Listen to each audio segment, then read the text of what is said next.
Fidel Castro has raised his revolutionary voice against a well completion method revolutionizing production of oil and gas.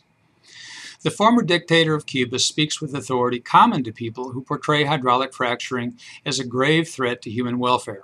That is, he knows little about the subject.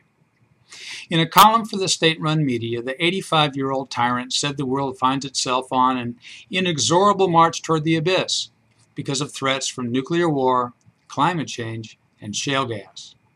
According to a January 6th report by Reuters, Castro wrote that he only recently had heard about shale gas.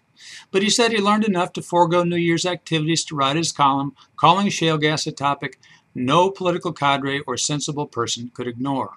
Why? It is sufficient, he argued, to point out that among the numerous chemical substances injected with water to extract this gas is found benzene and toluene, which are substances terribly carcinogenic. The man has his facts wrong. At that, he differs little from other mongers of hysteria.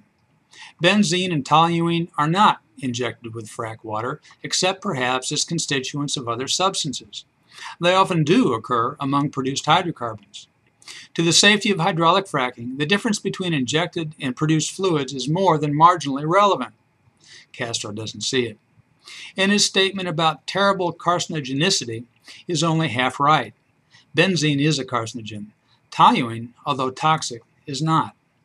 With mistakes like these, Castro makes hydraulic fracturing sound like the deliberate introduction of cancer-causing substances into drinking water. The tactic is familiar. The case against hydraulic fracking everywhere draws its energy from panic, born of ignorance and exaggeration. Castro, of course, has a reason to take this view. The old communist opposes anything good for his capitalist neighbor, such as the sudden expansion of domestic, affordable energy supply.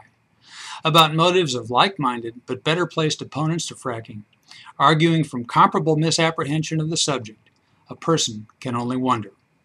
I'm Bob Tippie, editor of Oil and Gas Journal, and that's the editor's perspective for January 6, 2012.